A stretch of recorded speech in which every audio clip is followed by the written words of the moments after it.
बिस्मिल्लाहिर्रहमानिर्रहीम। अस्सलाम वालेकुम नाज़रीन। क़ारून के ख़जाने के मुतल्लिक़ आपने किस्से और मुहावरात तो सुने होंगे। ये वही शख्स है जिसका जिक्र अल्लाह ताला ने कुरान पाक में निशान इबरत के तौर पर किया है। क़ारून का किस्सा इसराइली और इस्लामी दोनों तरह की रवायतों में मिलती है।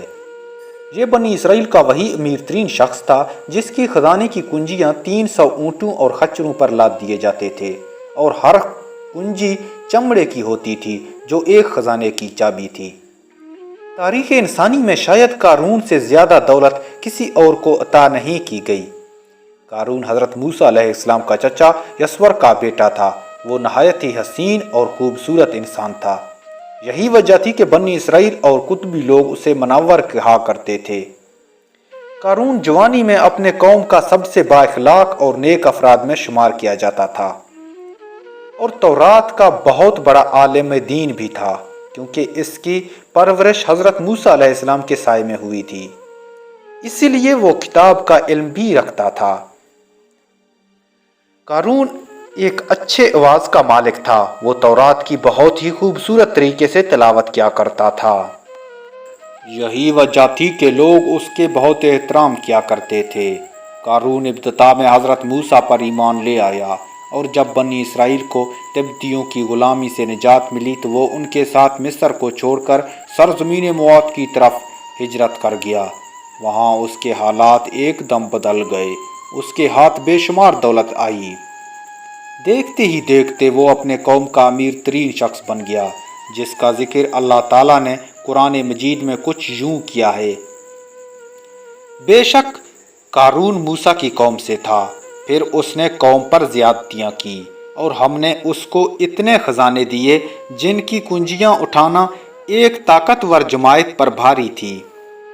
एक जगह फरमाया, और जब उसकी कौम ने कहा उतराओ नहीं, बेशक अल्लाह उतराने वालों को पसंद नहीं करता, और जो माल तुझे अल्लाह ने दिया उसके ज़रिए आखिरत के घर तलब कर और दुनिया से अपना हिस्सा ना भूल। एहसान कर जैसे अल्लाह ने तुझ पर एहसान किया है, और ज़मीन में फ़साद न कर, बेशक अल्लाह ताला फ़सादियों को पसंद नहीं करता। जब ज़कात का हुक्म हुआ और हज़रत मूसा अलैहिस्सलाम ने उससे अहद लिया तो उसने ये वादा किया था अपने माल का 1000वां हिस्सा ज़कात देगा। जब उसने हिसाब निकाला तो एक बहुत बड़ी रकम ज़कात की निकली, लिहाजा उसके दिल में हरस और लालच पैदा हो गई और वो ज़कात का मुनकिर हो गया। इसने एक गंदी चाल चली। उसने बनी इसराइल में से एक गिरोह जो उसके हिमायती थे जमा किया और कहा, अय बनी इसराइल, मूसा ने हमें बहुत सारे अमूर का हुक्म दिया जिस पर तुम लोगों ने उसकी पैरवी की, और अब वो तुमसे तुम्हारा माल भी लेना चाहता है। एक फहाशा औरत को ले आओ ताकि मूसा पर इल्ज़ाम लगाकर बदकार साबित किया जाए।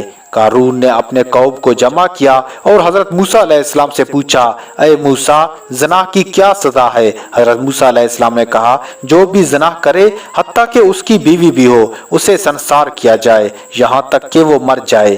क़ारून ने हज़रत मूसा अलैहिस्सलाम से कहा, हत्ता कि अगर ये काम आपने अंजाम दिया हो तो भी?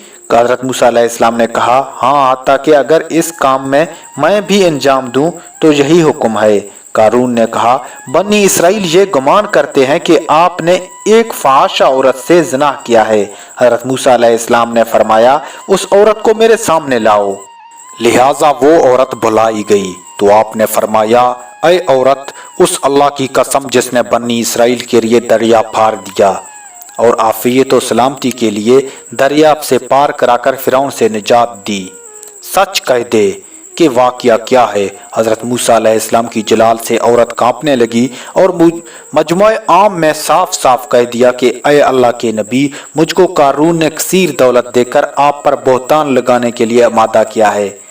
उस वक़्त हज़रत मूसा अलैहिस्सलाम आबदीदा होकर सिजदा शुक्र में गिर पड़े और बारगाह इलाही में ये दुआ मांगी कि अय अल्लाह, क़ारून पर अपना कहर नाजिल फरमा। लिहाजा वो तमाम लोग जो क़ारून के साथ थे वो उससे जुदा हो गए। मूसा अलैहिस्सलाम ने अल्लाह के अज़म से ज़मीन को हुक्म दिया तो ज़मीन फट पड़ी और क़ारून और उसके पैरोकार उसमें धंसने लगे, और देखते ही देखते क़ारून और उसका ख़जाना ज़मीन में धंसने गया।